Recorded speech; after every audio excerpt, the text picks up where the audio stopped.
계속해서 메서드 리턴 활용 방안을 같이 한번 볼게요. 자, 테스트 리턴 3이라는 클래스가 있고 이 클래스는 num이라는 변수와 void 타입의 setNum, int 타입의 getNum이라는 메서드가 있네요. 실제 이제 우리 친구들하고 JSP 그리고 스프링까지 공부를 하다 보면 클래스 구조를 설계를 할 때 변수 하나에 set 메서드 하나, get 메서드 하나를 의무적으로 만들고 시작을 하게 돼요. 이거는 암묵적인 약속이죠. 그래서 앞에 이처럼 접두사 set 또 앞에 접두사 get을 이렇게 붙이게 됩니다. 그 다음에 등장하는 첫 글자를 해당 변수의 대문자로 표기를 해서 이름을 장명해 주시면 돼요. 하지만 set과 get이라는 키워드는 소문자로 시작하고 이 키워드는 반드시 똑같이 유지를 해주셔야 됩니다. 우리 set은 보통 값을 세팅한다 라고 하죠. 한마디로 변수 set 메서드, 변수 num의 값을 저장하는 역할을 하는 게 set 메서드이고요. get 메서드는 변수 num의 값을 반환, 리턴해주는 역할을 하게 됩니다. 쌤, 사실 좀 이해가 안 돼요. 왜냐? 굳이 메서드를 2개 만들 필요가 있나요? set 메서드가 값도 저장을 해주고 동시에 그 저장된 값을 리턴해주는 형태로 간다면 아주 굉장히 일석이조의 효과를 얻을 수 있을 것 같은데 왜 굳이 이렇게 2개로 만드나요? 라고 묻는다면 이건 약속이에요. 실제 나중에 도서관이나 책방에 가시게 되면 자바 디자인 패턴이라는 책이 있습니다. 거기에 나오는 어떤 규칙 중에 하나라고 보시면 돼요.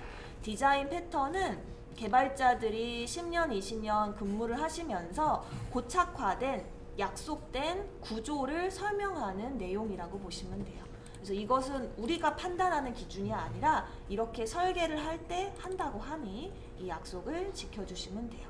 네. 그래서 실제 set 메서드는 항상 값을 받는 역할을 해요. 이렇게 값을 받게 됩니다.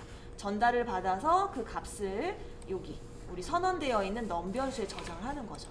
자, 예를 들어 여기에 string name이라는 변수가 있다고 가정을 해볼게요. 그럼 또 다시 우리 친구들은 void set name, string 뭐 n 하고 name은 n, string get name, return name 무조건 이렇게 작성을 하고 시작을 하게 돼요.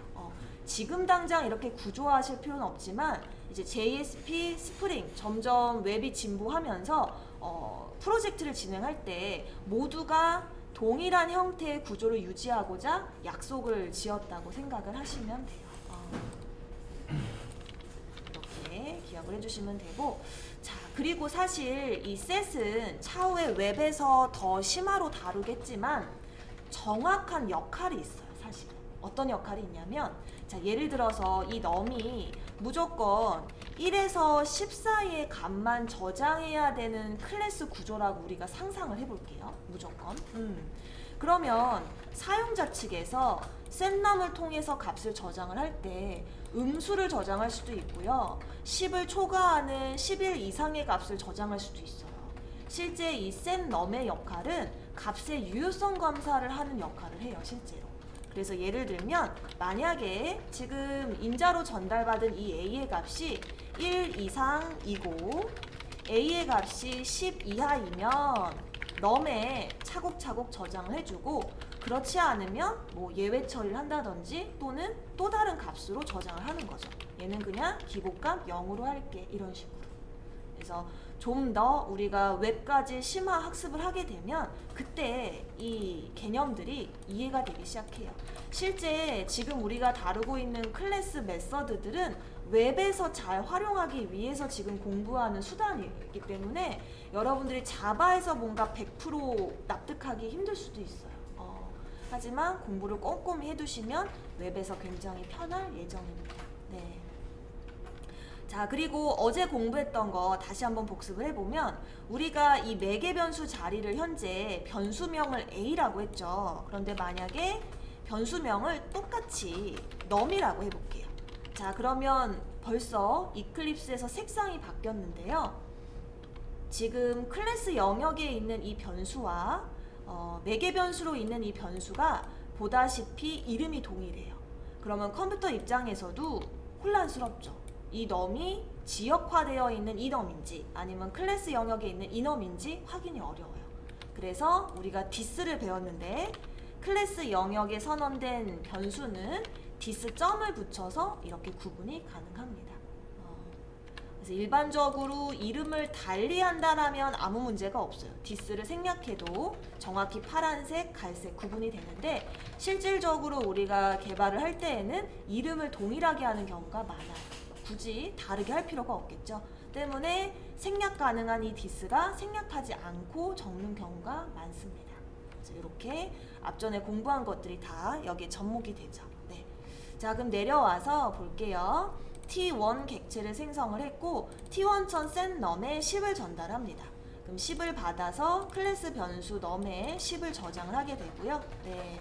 자, 그리고 T1.getNum을 이용해서 우리가 이 10이라는 저장된 값을 반환받는 거라고 보시면 되겠어요. 네. 자, 이처럼 우리가 getNum을 통해서 num을 반환받을 수도 있고요. 아니면 사실은 직접적으로 이 num에 접근해서 t1.num을 통해서도 사용이 가능합니다. 선생님, 그러면 getNum의 필요성은 뭔가요? 맞아요. 그것도 이해가 돼요. 왜냐하면 t1.num으로 직접 접근이 가능한데 굳이 이 메서드를 만들 필요가 왜 있을까? 이것 또한 좀 더 뒤에 우리가 웹에서 심화해서 정확하게 그 사연을 이제 이해하게 됩니다. 그래서 지금은 활용 방안이 이렇게 다양하고 변수 하나당 set과 get 메서드를 만든대 라고 기억을 해주시면 되고요. 실제 얘는 명칭이 있는데요. setter, getter 메서드라고 부릅니다. 어느 정도로 이게 규격화되어 있냐면 쌤이 나중에 단축키는 알려드릴게요. 잠깐 얘를 지우고 쌤이 단축키를 이용해서 지금 완성을 해보면 어때요? 방금 만들었던 형태랑 똑같이 만들어지죠. 이 정도로 약속이 돼 있어요.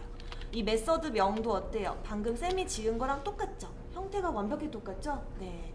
이렇게 해서 요거는 규격화된 틀이기 때문에 우리 친구들이 너무 고민하지 마시고 이걸 사실 그대로 받아들여 주시면 되겠어요.